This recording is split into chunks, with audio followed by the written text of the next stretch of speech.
તો કેમ છો મિત્રો? જય માતાજી. વેલકમ બેક ટુ વાઘેલાસ ખાના ખજાના. આજે આપણે જે નાસ્તો બનાવવાના છે એ એકદમ ક્રન્ચી, ક્રિસ્પી અને માત્ર 5 મિનિટમાં બનીને રેડી થઈ જાય તેવો આ નાસ્તો આજે આપણે બનાવીશું કોબીજમાંથી. તો વિડીયોને સ્કીપ કર્યા વગર પૂરેપૂરો જોજો. અને તમને જો મારી રેસીપી પસંદ આવે ફ્રેન્ડ્સ તો પ્લીઝ ચેનલને જરૂરથી સબસ્ક્રાઈબ કરજો. લાઈક, કોમેન્ટ અને શેર કરવાનું બિલકુલ ના ભૂલતા. તો આ નાસ્તો તમે બાળકોને લંચ બોક્સમાં પણ બનાવીને આપી શકો છો. શાકભાજીથી ભરપૂર અને ઉપરથી એકદમ ક્રિસ્પી અને અંદરથી એકદમ સોફ્ટ આ નાસ્તો બનીને રેડી થાય છે. એકદમ નવી અને યુનિક જ રેસીપી છે. ઓછા ટાઈમમાં બનીને રેડી પણ થઈ જાય છે. તો ચાલો શરૂ કરીએ એકદમ ટેસ્ટી નાસ્તાની રેસીપી. તો સૌથી પહેલાં અહીંયા મેં 1 વાટકી ચોખા, અડધી વાટકી ચણાની દાળ, અડધી વાટકી ઉડદ દાળ લઈ લીધી છે. તેને કપડાથી એકદમ સારી રીતે લૂછી લીધી છે. ત્યારબાદ ગેસ ઓન કરી તેની પર કઢાઈ મૂકી તેની અંદર ચોખા, ઉડદ દાળ અને ચણા દાળ એડ કરી દેવાની છે અને તેને થોડી શેકી લેવાની છે. 2 થી 3 મિનિટ માટે તેને થોડી શેકી લેવાની છે. તો સતત ચલાવતા રહેવાનું અને ગેસની જે ફ્લેમ છે તેને મેં અહીંયા હાઈ જ રાખી છે. અને 2 થી 3 મિનિટ માટે અથવા તો 1 થી 2 મિનિટ માટે આપણે ચોખા અને દાળને એકદમ સારી રીતે શેકી લેવાની છે. વધારે ટાઈમ નથી લાગતો. એકદમ સારી રીતે ચોખા દાળ ઝડપથી શેકાઈને રેડી થઈ જાય છે. તો તમે જોઈ શકો છો ચોખા દાળ એકદમ સારી રીતે શેકાઈ ગયું છે. તો હવે આપણે ગેસની જે ફ્લેમ છે તેને બંધ કરી દેવાની છે અને બંધ કરીને આ જે ચોખા અને દાળ છે તેને એકદમ સારી રીતે ઠંડુ કરી દેવાનું છે. ચોખાને દાળને થોડી વાર પંખા નીચે મૂકી દેશો તો આરામથી એકદમ સરસ ઠંડુ થઈ જશે. ઠંડુ થઈ જાય ચોખા દાળ એટલે તેને મિક્સર જારમાં આપણે એડ કરી દેવાનું છે અને તેનો એકદમ ફાઇન પાવડર નથી બનાવવાનો, થોડો કરકરો પાવડર બનાવવાનો છે. તો હવે તેને એકદમ સારી રીતે પીસી લેવાની છે ચોખા અને દાળને અને આ રીતે એકદમ થોડું કરકરું પાવડર ફોર્મમાં પીસવાનું છે. જેવું તમે જોઈ રહ્યા છો બસ તે જ રીતનું પીસીને રેડી કરી દેવાનું છે ચોખા દાળને. ચોખા દાળ એકદમ સારી રીતે પીસાઈને રેડી થઈ જાય એટલે તેની અંદર આપણે છાશ એડ કરવાની છે. તો અહીંયા મેં મોળી છાશ લીધી છે, પણ જો તમે દહીંનો ઉપયોગ કરવા માંગતા હોવ તો તમે દહીં અને પાણીને મિક્સ કરી અને એડ કરી શકો છો અથવા તો થોડું દહીં અને તમે પાણીમાં પણ આ બેટરને બનાવીને રેડી કરી શકો છો. તો એક સામથી છાશ નહીં એડ કરીએ, થોડી છાશ એડ કરીશું. જેટલી આપણને આ દાળ ચોખામાં જરૂર લાગે એ પ્રમાણે છાશ એડ કરતા જઈશું અને એક બેટર બનાવીને આપણે રેડી કરી લેવાનું છે. જો તમે અહીંયા પાણીનો ઉપયોગ કરશો તો આ નાસ્તો બરાબર નહીં બને, એટલે છાશ અથવા તો દહીંનો ઉપયોગ જરૂરથી કરજો. તો આ રીતનું બેટર આપણે બનાવીને રેડી કરવાનું છે અને હવે આ બેટરને આપણે 10 મિનિટ માટે રેસ્ટ આપી દેવાનો છે. 10 મિનિટ માટે એકદમ સરસ જે દાળ ચોખા છે એ ફૂલી પણ જશે એટલા માટે. તો 10 મિનિટ થઈ ગઈ છે અહીંયા અને જે દાળ ચોખા છે એકદમ સરસ ફૂલી પણ ગયા છે અને એકદમ છાશ પણ એબ્ઝોર્બ થઈ ગઈ છે. તો તમે જોઈ શકો છો અહીંયા થોડી છાશ એડ કરી દઈશું જેથી જે બેટર છે થોડું ગાઢું છે તે એટલા માટે થોડી છાશ એડ કરી છે અહીંયા મેં. તમે પણ પાણી પણ એડ કરી શકો છો. તો છાશ એડ કર્યા પછી બેટરને એકદમ સારી રીતે આપણે મિક્સ કરી લેવાનું છે અને આ જ રીતનું બેટર બનાવીને રેડી કરવાનું છે. બેટર હવે રેડી થઈ ગયું છે, રેસ્ટ પણ મળી ગયો છે. તો હવે તેની અંદર આપણે એકદમ ઝીણી સમારેલી કોબીજ એડ કરવાની છે. તો કોબીજને એકદમ ઝીણી સમારવાની, આ રીતનું જે રીતનું તમે વિડીયોમાં જોઈ રહ્યા છો. કોબીજની સાથે સાથે જ અહીંયા ઝીણા સમારેલા મેં શિમલા મિર્ચ એડ કર્યા છે, થોડા ગાજર પણ એડ કર્યા છે અને થોડી ઝીણી સમારેલી ડુંગળી પણ એડ કરી છે. તો અહીંયા શાકભાજી તમને જે પસંદ હોય એ પણ તમે એડ કરી શકો છો. થોડા ટામેટા પણ મેં અહીંયા એડ કર્યા છે. તો અહીંયા શાકભાજી તમે તમારા મનપસંદ પ્રમાણે જે પણ શાકભાજી તમને પસંદ હોય એ કોબીજની સાથે તમે એડ કરી શકો છો.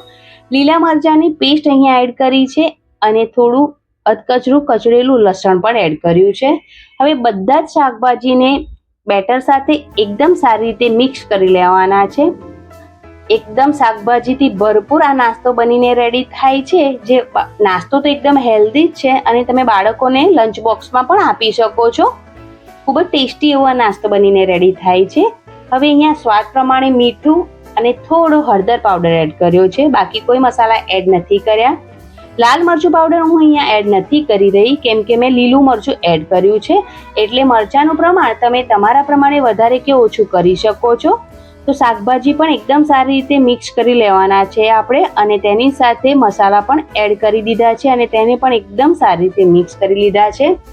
તો એકદમ સરસ આ નાસ્તો બને તેના માટે આપણે વઘાર રેડી કરીશું. તો અહીંયા 2 ચમચી જેટલું તેલ ગરમ થાય એટલે તેની અંદર અડધી ચમચી રાઈ, અડધી ચમચી જીરું અને થોડા એકદમ ઝીણા સમારેલા મીઠા લીમડાના પાન અહીંયા એડ કર્યા છે, જેનો ટેસ્ટ આ નાસ્તામાં ખૂબ જ સરસ આવે છે.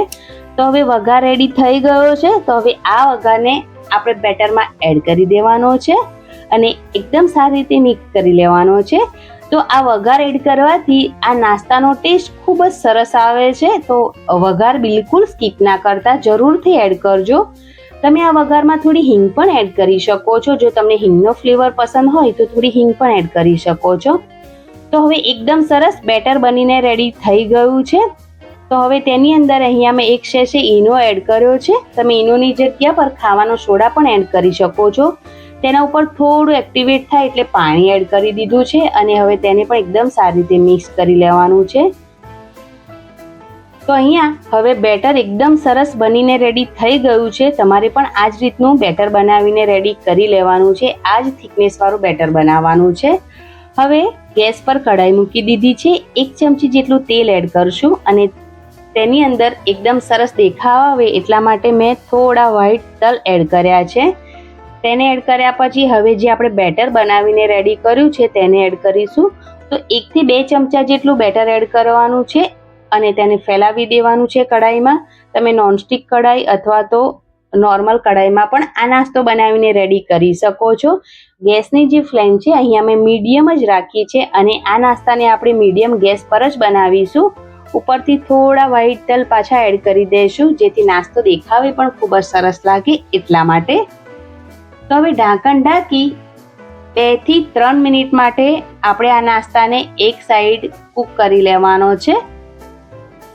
તો હવે 2 થી 3 મિનિટ જેટલો ટાઈમ થઈ ગયો છે. તો ચારે તરફથી જોઈએ કે નાસ્તો ખૂબ જ સરસ કૂક થવા માંડ્યો છે. તો હવે ચમચની મદદથી આ નાસ્તાને આપણે બીજી સાઈડ પલટાવી લેવાનો છે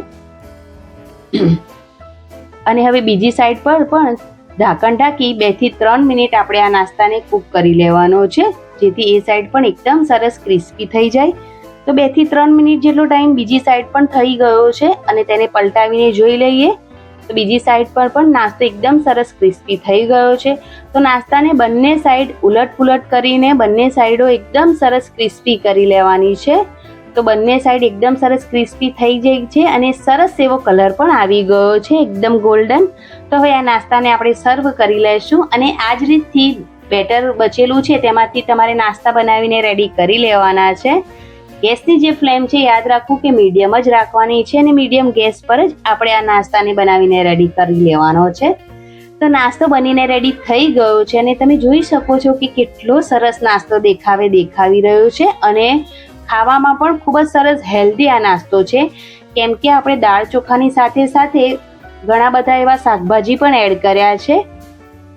તો બહારથી એકદમ ક્રિસ્પી આ નાસ્તો છે પણ અંદરથી ખૂબ જ સરસ એવો જાળીદાર અને એકદમ પોચો આ નાસ્તો બનીને રેડી થાય છે. હું તમને તોડીને પણ બતાવી રહી છું.